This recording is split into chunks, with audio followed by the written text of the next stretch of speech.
Саламатсыздар ма, құрметті ұстаздар. Қашықтық оқытуға байланысты көптеген сұрақтар туындап жатыр. Жаңағы оның бірі Microsoft PowerPoint, яғни презентация дейді, кейбіреулер слайд дейді. Соны қалай видеоға айналдыруға болады, және оған қалай дауыс басуға болатындығы. Мен сіздерге қазір қарапайым бір слайдтан көрсетуге тырысам. Бұл жерде тағы бір айта кететін жайт, Microsoft Office 2013-тен бастап жоғары қарай бұл функция бар, бұл функция атқарылады. Ал одан төмен, яғни 2010 немесе 2007 жылғы версия тұратын болса, ол жерде ондай функциялар қарастырылмаған. Енді бастайық. Ең бірінші файлға кіреміз. Файл деген пунктқа кіреміз. Сохранить как? Сохранить. Бізде мына жерде презентация PowerPoint деп тұру керек. PPTX. Ең бірінші. Егер ол тұрған болса, экспортқа барамыз. Экспортта создать видео деген бар. Соны басамыз. Сіздерде ең бірінші бұл былай осылай тұрады. Біз оны аламыз да записать речевое сопровождение и время показ слайда. Мына жерде көріп тұрғандарыңыздай. Осыны таңдаймыз. Время показа слайдов анимация. Начать запись дейміз.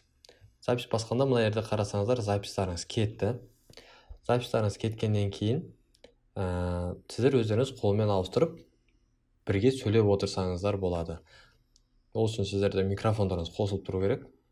Сөйлеп отырасыздар каждый слайдқа. Байқасаңыздар, каждый слайд ауысқан сайын мына жақта уақыттары ауысып жатыр, және бірге звук басылып жатыр. Звукты басып, барлығын слайдты көрсетіп, айтып болғаннан кейін сіздер мында закрыть деген кнопка бар, батырма, соны басамыз. Мысалға, общая продолжительность показа слайд 34 секунд дейді. Хотите сохранить новое времена показа слайдов? Да.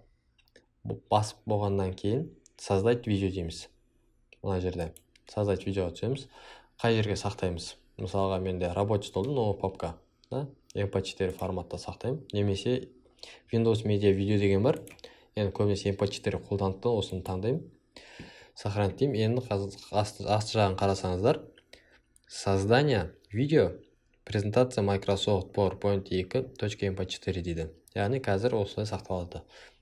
Кішкене күте тұрамыз. Енді сохранить етіп болғаннан кейін жаңа папкамызға барамыз. Папкамызға барсақ, міне .mp4 осы видео дайын. Осыны ашып көре берсеңіздер болады. Яғни менде қазір запись болып жатқандықтан дауысы естілмейді, бірақ бірге запись жасалған видео міне қарапайым.